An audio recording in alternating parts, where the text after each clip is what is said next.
Hello makers! Welcome to your Make the Most post for Monday, the Making Foundation. We are talking today about cyanotype printing processes.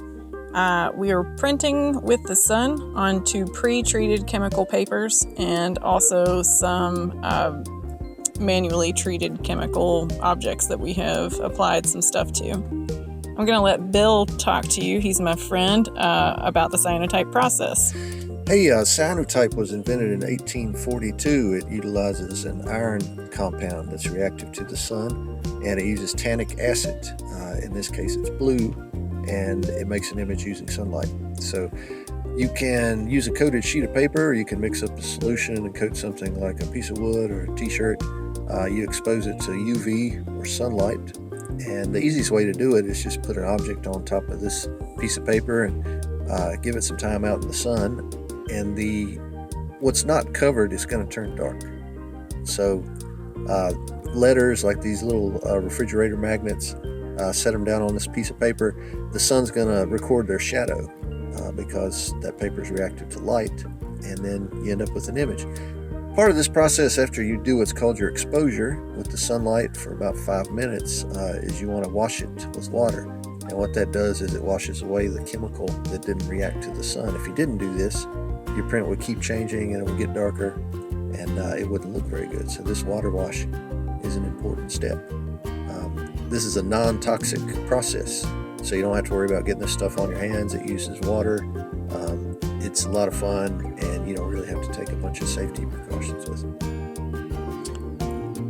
Hydrogen peroxide is something that we use to alter that image additionally. Can you tell us a little more about that? Well, hydrogen peroxide, what it's doing is it's an oxidizer. So just like rust would form on a piece of iron, as it dries, this print that contains iron is going to get darker. The hydrogen peroxide just accelerates that. It makes it darker and gives it a bit more contrast. So I think in this last image that we're going to do on paper, we've got a couple of organic shapes that when the sun changes position, it can change the shadow. And those things include some rose petals, a rock, a daffodil picked up off the ground. I was curious about whether sunlight would shine through that rock, and so just did a little experiment. And I did get some sun going right through it. It made some interesting shadows, I think. Once again, we're going to put it in the water, wash it off, make sure it doesn't keep changing. A long time ago, photography used something called film, and that's something that you can also use on these pieces of paper. Anything that you can shoot light through is something that will add some interest. Right now, Bill was talking in the original video, but the audio was a failure, so we're pretending like we're re-recording this audio again, which has been pretty exciting. We're doing a voiceover. Can you tell? This is me talking with my hands, and it's great. I love photography. And I love talking with my hands. So in this, the amount of images that you can come up with is pretty much limitless. If the sun can shoot through it or around it, then it will make an interesting object. So anything from organic shapes to film or transfer paper, those are all things that you can incorporate in that. You've probably heard of a blueprint. Well, that's where the term comes from.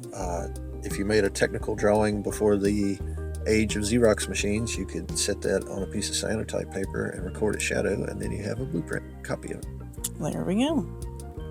Mary had the foresight to mix up some solution, and that's a 1-to-1 mixture, and she painted it onto a t-shirt and let it dry, and then is using it to make a print. Same chemical, except instead of a pre-treated piece of paper, it's just mixed up as a liquid and put onto a piece of cloth.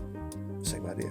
So I mixed this in our very dark basement and then applied it to this t-shirt in our very dark basement and then let it dry in our very dark basement. And I actually carried it up to my yard with a piece of cardboard over top of it too, so that it didn't get, so the chemical didn't get exposed before I could get objects on there to shoot around with the sun. The sun will change it. So you do your setup out of the sun and then let the sun change the paper.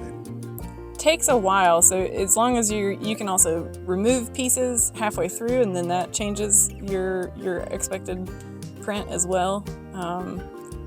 And all that blue-green stuff you see coming off, you want to get all that off of there. You don't want any of that blue-green color that's in the water now left on your print, because if you do, it'll keep changing in the light, so you want to really wash that good.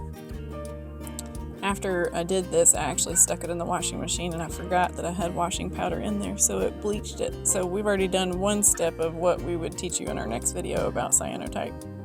When she put it in there with the washing powder, the image disappeared, but it's not really gone. The iron is still there. It just removed the tannic acid. And so if you put it into something else that has tannic acid, which, as you know, might be coffee or tea or something like that, the image will come back a different color. And we hope to do that with another video. I have seen iron dyeing videos where you take vinegar and rusty things and soak it in there for a while, and that ends up being a rust color. So I look forward to finding out more about the iron compounding looking blue through this process, and vice versa. This t-shirt actually came out pretty good, so I encourage you all to look into the chemicals. They're pretty neat. The paper, it's very rewarding. Takes very small amounts of time and really makes you feel like you've done something so substantial for the day. That's a lot of fun. So this concludes our Make the Most post Monday. The Making Foundation brings you Make the Most posts at home, and I hope that you all have a great rest of the day. And MB, I'll see you next Monday.